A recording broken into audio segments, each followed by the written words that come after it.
हाथ मनुष्य के कर्म का दर्पण है। मनुष्य यदि चाहे तो अपने दुर्भाग्य, अपनी विपत्तियों, अपनी पीड़ाओं, कष्टों आदि पर विजय प्राप्त कर सकता है और सौभाग्य को जगा सकता है। जन्म कुंडली की तरह ही हाथ को देखकर किसी घटना का समय काल निर्णय नियम के अनुसार बताया जा सकता है। मित्रों, मैं के मिश्रा ज्योतिष शोध सेवा संस्थान से आज आपके समक्ष पुनः सामुद्रिक शास्त्र से संबंधित माने हस्तरेखा से संबंधित कुछ गिनी चुनी रेखाओं के बारे में हम बात करेंगे। कौन कौन सी रेखा? जीवन रेखा, मस्तिष्क रेखा, हृदय रेखा, भाग्य रेखा, सूर्य रेखा, स्वास्थ्य रेखा, विवाह रेखा, अष्ट चिन्ह और रेखाओं पर जो चिन्ह होते हैं, तिल इत्यादि जो होते हैं, इनके क्या कारण होते हैं, हम इसके बारे में चर्चा करेंगे। हमारे वीडियो में आप लोग अंत तक बने रहिए और इसको देख करके आप अपने हाथ पर जो रेखाएं हैं इनके बारे में बहुत कुछ जानकारी प्राप्त कर सकते हैं। कार्यक्रम को प्रारंभ करने से पूर्व हम आपसे एक आग्रह चाहेंगे कि हमारे चैनल को सब्सक्राइब अवश्य करें, ताकि आपको के साथ साथ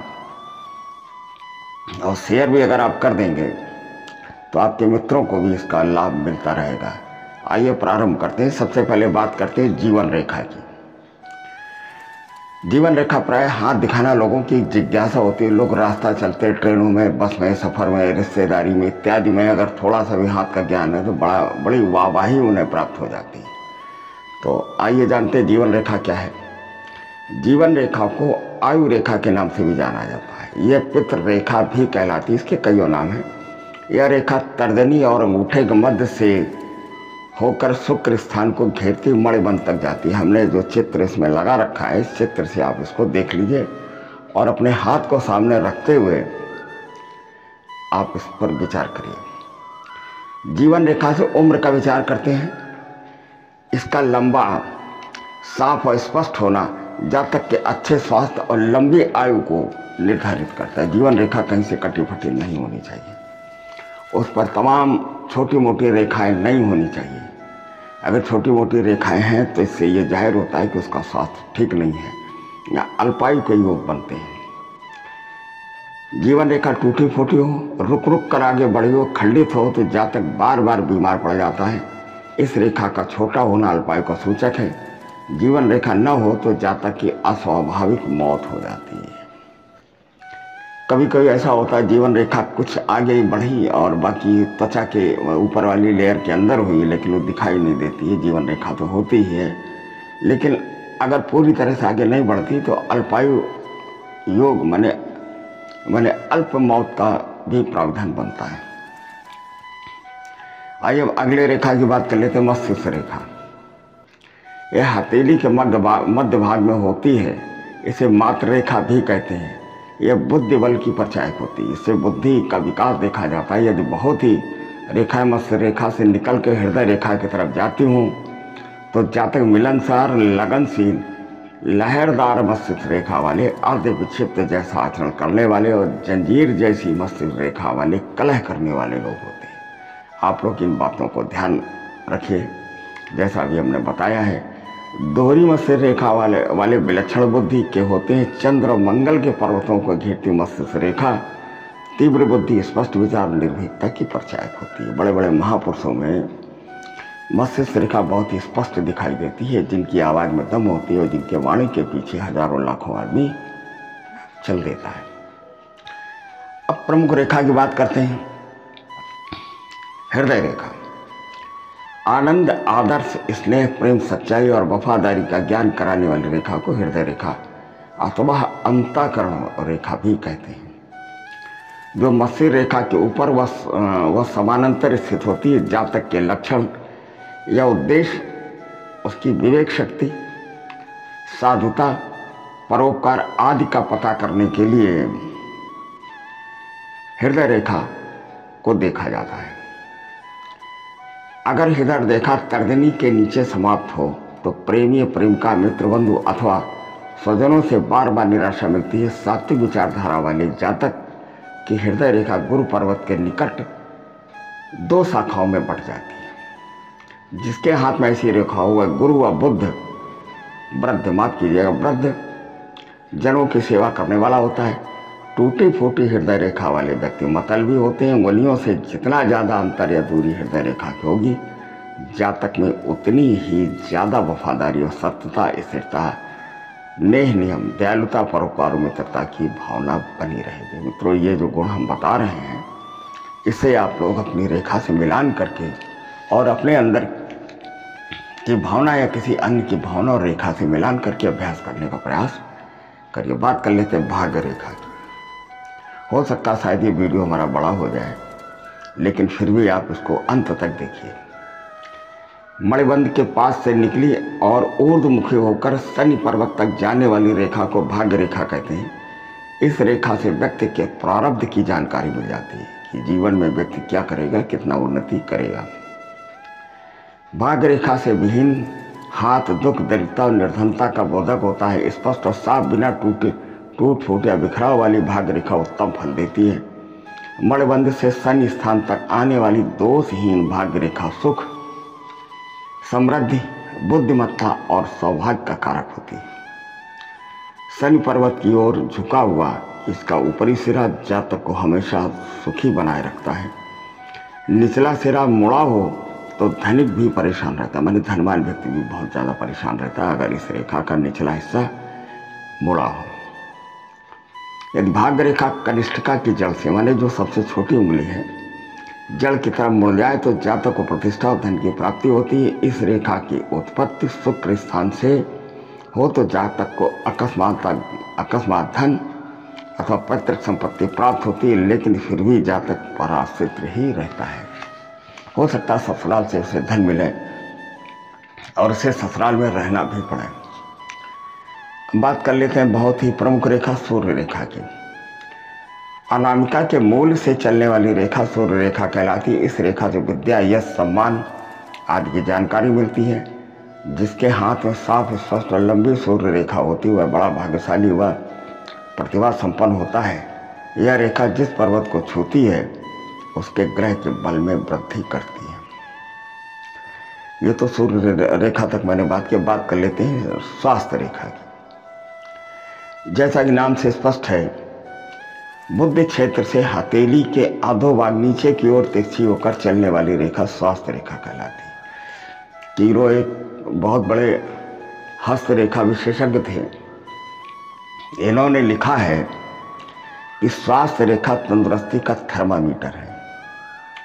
इस रेखा को देख करके पता लगाया जा सकता है कि उस व्यक्ति का स्वास्थ्य कैसा है। जैसे रेखा हर किसी के हाथ में नहीं पाई जाती, मान्यता यह है इसमें जितनी शाखाएं या प्रशाखाएं, माने छोटी छोटी शाखाएं इसमें होती हैं, उतने ही प्रकार के रोग जातक को पीड़ित करते हैं। बीमारी की हालत में यह रेखा गहरी हो जाती है और रोग समाप्ति के समय धुंधली होने लगती है। ये स्वास्थ्य रेखा की बात कर रहे हैं।